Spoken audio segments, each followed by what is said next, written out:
Genocidal maniac or loving creator, exploring the Nephilim controversy. Time and time again, atheists and agnostics have brought the railing accusation against Yahuwah and his word. The God of the Old Testament is a genocidal maniac. He arbitrarily destroyed many nations in the Old Testament for no apparent reason. He surely is not a God of love. The following passage is often quoted to substantiate this outlandish accusation. Here, Yahuwah commands the Israelites to utterly destroy the 7 nations of Canaan. When Yahuwah thy Elohim shall bring thee into the land whither thou goest to possess it, and hath cast out many nations before thee, the Hittites, and the Girgashites, and the Amorites, and the Canaanites, and the Perizzites, and the Hivites, and the Jebusites, 7 nations greater and mightier than thou. And when Yahuwah thy Elohim shall deliver them before thee, thou shalt smite them, and utterly destroy them. Thou shalt make no covenant with them, nor show mercy unto them. Deuteronomy 7 verses 1-2. To the casual reader of Scripture, Yahuwah's command here seems impetuous and unreasonably harsh. How could a loving father command the utter destruction of entire nations? Scripture states clearly that the Canaanites' infectious idolatry was an underlying reason, but there is more here than meets the eye. To understand the bigger picture, we must back up to the days of Noah. Genesis chapter 6 holds the key. And it came to pass, when men began to multiply on the face of the earth, and daughters were born unto them, that the sons of Elohim saw the daughters of men that they were fair, and they took them wives of all which they chose. There were giants in the earth in those days, and also after that, when the sons of Elohim came in unto the daughters of men, and they bare children to them, the same became mighty men which were of old, men of renown. Genesis chapter 6, verses 1-2 and verse 4. The true meaning of this passage has long been buried, and is often overlooked by scholars and Bible students alike. To unlock the meaning of this passage, we must first determine who the sons of Elohim are. Sons of Elohim in the Hebrew is B'nai Ha-Elohim. This phrase is found in only 3 other passages in the Old Testament. All 3 of these occurrences are in the book of Job. Now there was a day when the sons of Elohim came to present themselves before Yahuwah, and Satan came also among them. Job chapter 1 verse 6. Again there was a day when the sons of Elohim came to present themselves before Yahuwah, and Satan came also among them to present himself before Yahuwah. Job chapter 2 verse 1. Then Yahuwah answered Job out of the whirlwind, and said, Where wast thou when I laid the foundations of the earth? Or who laid the cornerstone thereof? When the morning stars sang together, and all the sons of Elohim shouted for joy? Job chapter 38 verses 1-7. In each and every passage, the author of Job makes abundantly clear that the sons of Elohim are angels. What then is Moses telling us in Genesis chapter 6? Plainly stated, Moses is saying that angels cohabitated with earthly women, and that their offspring were giants, or Nephilim, in the Hebrew text, Strong's H5303. As outlandish as this may sound to some, this is what the text says. The strange events recorded in Genesis chapter 6 were understood by the ancient rabbinical sources, as well as the Septuagint translators, referring to fallen angels procreating weird hybrid offspring with human women, known as the Nephilim. So it was also understood by the early church fathers. These bizarre events are also echoed in the legends and myths of every ancient culture upon the earth: the ancient Greeks, the Egyptians, the Hindus, the South Sea Islanders, the American Indians, and virtually all the others. Now let us examine the larger implications of this understanding and how it relates to the Father's command to destroy the nations of Canaan. Father Yahuwah decreed the eradication of the Canaanites because they were completely contaminated with Nephilim genetics. This was contrary to his plan for humanity, which in the beginning was created in his image. If left unchecked, this genetic contamination would have become so ubiquitous that it would have made it impossible for the Messiah to be born pure and without blemish, which was an absolute requirement if he was to atone for mankind's sin as the sacrificial lamb of Yahuwah. If the Father had not intervened by way of Israel's sword, all bloodlines would ultimately have become polluted with the Nephilim genes. All hope of salvation through the promised Messiah would have been lost. Because Scripture does not mention a second instance of angels cohabitating with women, and because the Nephilim resurfaced after the flood, it must be deduced that the Nephilim genetics somehow survived the flood. All things considered, it was most likely Noah's sons' wives who carried the Nephilim genes and passed them on to some of their offspring. While this proposition might come as a shock to many, it is the most reasonable deduction based on the chronology of Genesis 6 and the details of the post-flood record. Let us examine the order of events validating these conclusions. 1. Fallen angels mate with earthly women. And it came to pass, when men began to multiply on the face of the earth, and daughters were born unto them, that the sons of Elohim, angels, saw the daughters of men that they were fair, and they took them wives of all which they chose. And Yahuwah said, My spirit shall not always strive with man, for that he also is flesh, yet his days shall be 120 years. There were giants, Nephilim, in the earth in those days, and also after that, when the sons of Elohim, angels, came in unto the daughters of men, and they bare children to them. The same became mighty men which were of old, men of renown. Genesis chapter 6, verses 1-4. 2. As a consequence of the angelic incursion mentioned in Genesis 6, verses 1-4, man's heart becomes inexorably entrenched in evil thoughts. And Elohim saw that the wickedness of man was great in the earth, and that every imagination of the thoughts of his heart was only evil continually. And it repented Yahuwah that he had made man on the earth, and it grieved him at his heart. Genesis 6, verses 5-6. 3. Yahuwah says that he will have to destroy man from the face of the earth. And Yahuwah said, I will destroy man whom I have created from the face of the earth, both man and beast, and the creeping thing, and the fowls of the air, for it repenteth me that I have made them. Genesis 6, verse 7. 4. Noah is said to be genetically pure. But Noah found grace in the eyes of Yahuwah. These are the generations of Noah. Noah was a just man and perfect in his generations, and Noah walked with Elohim. Genesis 6, verses 8-9. The word translated as perfect in this passage is tamim, Strong's H 8549.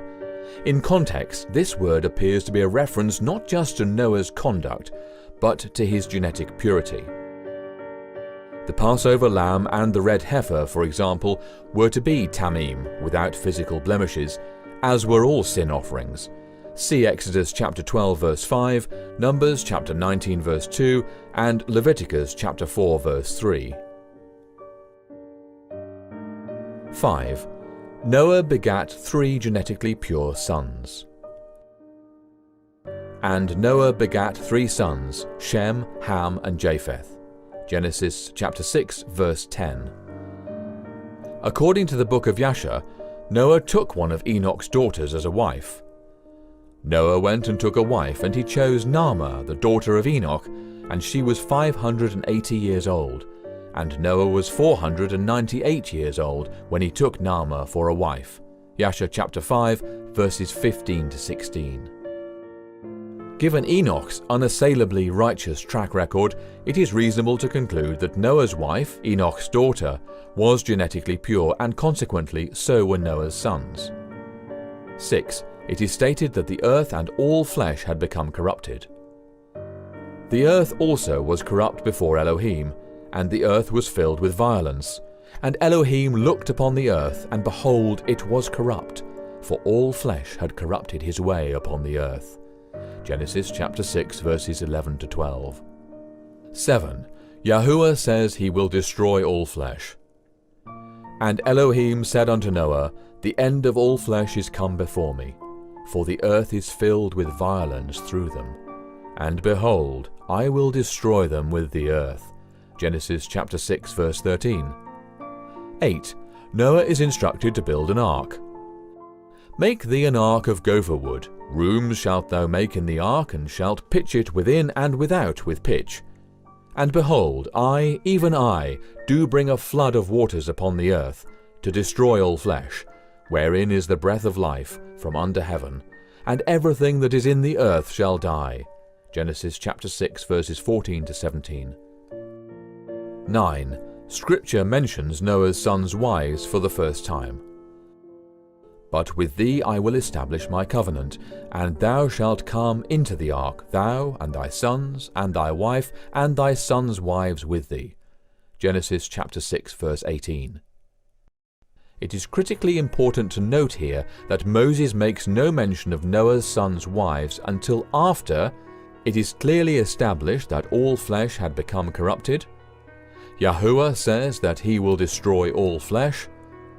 Noah is instructed to build an ark. This strongly suggests that Noah's sons' wives were not genetically pure. They were likely carrying at least a trace of the Nephilim gene. This is evidenced by the following facts. The giants re-emerged after the flood without a second angelic incursion. Noah was genetically pure, and the contextual evidence suggests that his sons were also. There was no mention of the wives until after it was stated that all flesh had become corrupted. The book of Yasher corroborates this understanding by telling us that the wives were not chosen until after the ark was built. See Yasher chapter 5 verses 33 to 35. 10. Yahuwah floods the earth. And every living substance was destroyed which was upon the face of the ground, both man and cattle, and the creeping things, and the fowl of the heaven, and they were destroyed from the earth. And Noah only remained alive, and they that were with him in the ark. And the waters prevailed upon the earth 150 days. Genesis chapter 7 verses 23 to 24. 11. Giants, or Nephilim, re-emerge after the flood. In Genesis chapter 9 verse 1, Yahuwah blessed Noah and his sons, and said unto them, Be fruitful, and multiply, and replenish the earth. Moving on to Genesis chapter 10, one can become a bit lost in all the generations of Noah. However, it is imperative to note the descendants of Ham, in particular his son Canaan. And Canaan begat Sidon, his firstborn, and Heth, and the Jebusite, and the Amorite, and the Girgasite, and the Hivite, and afterward were the families of the Canaanites spread abroad. Genesis chapter 10 verses 15 to 18. Now we fast forward to Numbers chapter 13, where Yahuwah spoke to Moses and instructed him to send men to search out the land of Canaan. This was their report. The Amalekites dwell in the land of the south, and the Hittites, and the Jebusites, and the Amorites dwell in the mountains, and the Canaanites dwell by the sea and by the coast of Jordan. And Caleb stilled the people before Moses, and said, Let us go up at once and possess it, for we are well able to overcome it. But the men that went up with him said, We be not able to go up against the people, for they are stronger than we. And they brought up an evil report of the land which they had searched unto the children of Israel, saying, The land through which we have gone to search it is a land that eateth up the inhabitants thereof, and all the people that we saw in it are men of great stature. And there we saw the giants, Nephilim, the sons of Anak, which come of the giants. And we were in our own sight as grasshoppers, and so we were in their sight. Numbers chapter 13, verses 29 to 33. Note that the nations of giants listed here are all Canaanite nations, meaning they are all descended from Noah's grandson Canaan, and are the ones that Yahuwah commanded Israel to utterly destroy. While only 4 of the 7 Canaanite nations are mentioned here by the spies, it would have been understood that the remaining 3 were included as they were part of Canaan. It is likely that the spies did not mention the Girgashites, the Perizzites, and the Hivites by name because of the route that they took when they spied out the land. The spies came in through the wilderness of Zin in the south, and then proceeded northward as far as Rehob. So they went up and searched the land from the wilderness of Zin unto Rehob, as men come to Hamath. And they returned from searching the land after 40 days. Numbers chapter 13, verses 21 and 25. While the Canaanite nations were not the only nations of Nephilim, they were by far the largest and collectively occupied more land than any of the smaller tribes. 12. Yahuwah tells Israel to destroy the Nephilim nations. When Yahuwah thy Elohim shall bring thee into the land whither thou goest to possess it, and hath cast out many nations before thee, the Hittites, and the Girgashites, and the Amorites, and the Canaanites, and the Perizzites, and the Hivites, and the Jebusites, 7 nations greater and mightier than thou, and when Yahuwah thy Elohim shall deliver them before thee, thou shalt smite them, and utterly destroy them. Thou shalt make no covenant with them, nor show mercy unto them. Deuteronomy chapter 7, verses 1 to 2. The Father's command to destroy the Canaanite nations was anything but arbitrary.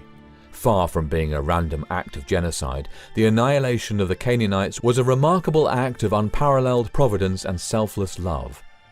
Had Father Yahuwah allowed the Nephilim nations to continue unimpeded, the entire earth would again have become corrupted, and the bloodline of the promised Messiah would have become polluted, making it impossible for mankind to be saved. It makes perfect sense why Yahuwah may have allowed microscopic genetic codes, i.e. a remnant of genetic information, to survive just long enough for his people to wipe them out. Why? Because it was through the heroic acts of the Hebrew people that the whole post-flood world came to fear them, and Yahuwah their Elohim, the one true Elohim of Abraham, Isaac and Jacob. Yahuwah got the glory through his chosen people, and this new nation of giant slayers stood as a testimony to all other nations of the awesome power and truth of the living Creator of heaven and earth. A great example of this is Rahab's plea bargain with the 2 men Joshua sent to spy out the land of Jericho. And Rahab said unto the 2 men, I know that Yahuwah hath given you the land, and that your terror is fallen upon us, and that all the inhabitants of the land faint because of you. For we have heard how Yahuwah dried up the water of the Red Sea for you, when ye came out of Egypt, and what ye did unto the 2 kings of the Amorites, that were on the other side of Jordan, Sihon and Og, whom ye utterly destroyed. And as soon as we heard these things, our heart did melt, neither did there remain any more courage in any man, because of you. For Yahuwah your Elohim, he is Elohim in heaven above and in earth beneath. Joshua chapter 2, verses 9 to 11.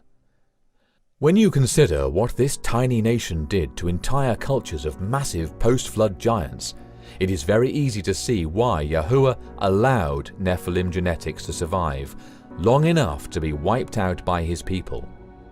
In doing so, Yahuwah demonstrated to the world and to the fallen angels what people in right relationship with him can do. If Scripture is allowed to be its own interpreter, then the sons of Elohim, mentioned in Genesis 6, were fallen angels that left their heavenly estate to procreate with human women in an attempt to prevent the birth of the promised Messiah. This unholy union resulted in the rise of the Nephilim and was the catalyst for both the Great Flood and Yahuwah's command to destroy the post-flood Canaanites. Father Yahuwah's name is thus vindicated, and the atheistic claim that he is a genocidal maniac is exposed for the egregious lie that it is. Yahuwah's long-suffering love for his creation surely knows no bounds. Praise his matchless name now and forever. He who knows the end from the beginning is just and righteous in all his ways.